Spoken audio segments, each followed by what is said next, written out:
என்னதான் இருந்தாலும் இந்த மருமகன் இந்த மாமியாரை இப்படி ரோஸ்ட் பண்ணிக்க கூடாது. என்ன மேட்டர்னா ரீசெண்டாக தமிழாத்திரமாதில் ஒரு ஷோவில் வந்து பார்த்தீங்கன்னா இந்த வீடியோ வந்து பார்த்தீங்கன்னா நம்மளுக்கு கிடச்சிது. இந்த பொண்ணு பேசுனதுக்கு அரங்கமே வந்து பார்த்தீங்கன்னா கை தட்டி செதற விட்டுச்சு. இந்த ஷோவோட ஹோஸ்டா அவரோட இப்பனே வந்து பார்த்தீங்கன்னா பேசாமல் வாயடிச்சிட்டு போயிட்டாரு. அப்படி ஒரு ஷோ. அப்படி என்னதான் கேட்டாங்க, என்னதான் நடந்துச்சுன்னு கேட்டீங்கன்னா இந்த வீடியோ ஃபுல்லா பாருங்க. இந்த ஷோவை தமிழா இந்த ஷோவை நான் ஹோஸ்ட் பண்றதுக்கும் நீங்க ஹோஸ்ட் பண்றதுக்கு வித்தியாசம் இருக்குல்ல சார்? நீங்க ஹோஸ்ட் பண்ணா ரொம்ப சிறப்பா பண்ணுவீங்க. இப்ப நான் ஹோஸ்ட் பண்ணா எனக்கு இதுல அனுபவம் இல்ல.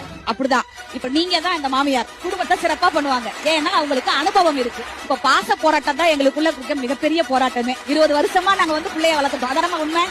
நீங்க இடையில வந்து நீங்க முழுசா பங்கு போட்டு எடுத்துட்டு போயிருவீங்களோ அப்படிங்கிற ஒரு ஆதங்கத்துலதான் இவங்க எல்லாம் குடும்பத்தை அப்படியே பயந்து பசங்களை தாம்பக்கம் இழுக்கிறாங்க. அது தப்பா? ரொம்ப நியாயமான விஷயம் தான். நான் வந்து மாமியாரை பார்த்து கேக்குறேன், மருமகளை பார்த்து கேக்குறேன்.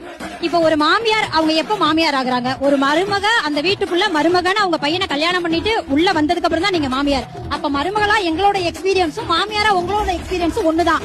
சோ எக்ஸ்பீரியன்ஸ் வச்சு பார்த்தோம்னா உங்களுக்கு ஒரு நாள் தான் மாமியார அனுபவம்னா எங்களுக்கு ஒரு நாள் தான் மருமகள அனுபவம். அந்த ஒரு நாள்ல நீங்க என்ன அவ்வளவு பெரிய அனுபவத்தை சாதிச்சீங்க?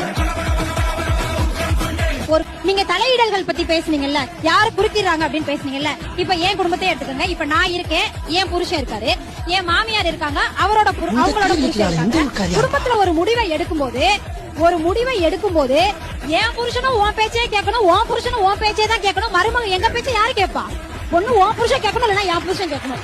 2 பேருமே உங்க பேச்சே கேட்கணும்னா அந்த இடத்துல தண்ணி கேன் போட வந்தவங்களா நாங்க? சார் இன்னொரு முக்கியமான விஷயம், அவங்க இவ்வளவு நேரம் பேசினாங்க, நான் இன்னொரு விஷயம் சொல்லிடுறேன். இன்னைக்கு நாங்க வேலை பார்க்க மாட்டேங்கிறோம் மருமக எல்லாரையும் பார்த்து மாமியார் குறை சொன்னாங்க. நாங்க வேலை பார்க்காததாவே இருக்கட்டும். எங்களை முதல்ல வேலையை நிம்மதியா பார்க்க விடுறீங்களா? ஒண்ணும் இல்ல, அவங்க வீட்டுக்குள்ள மருமகளா நாங்க வந்ததோட எங்களை இன்னும் கெஸ்ட் பெர்ஃபார்மர் மாதிரியே தான் வச்சிருக்காங்க. எங்களுக்கு அந்த வீட்டுல உரிமை இருக்கிற மாதிரி பண்றதே கிடையாது. ஒண்ணும் இல்ல, எங்க வீட்டுல எடுத்த பொருளை நாங்க எடுத்த இடத்துல தான் வைப்போம். நீ என்ன மியூசியமா நடத்திட்டு இருக்க? எங்க வீட்டுல நாங்க சைலண்டா தான் பேசுவோம். நீ என்ன லைப்ரரியா நடத்திட்டு இருக்க? எங்க வீட்டுல நாங்க இந்த மெனுவை தான் சமைப்போம். அது என்ன ஹோட்டலா? வீடு சார், வீடு. அவனை செத்துங்கடா, அவன் உங்ககிட்ட மாட்டலாம், நீங்க தான் அவங்கிட்ட மாட்டிருக்கீங்க. அருமையான பதிவுங்க.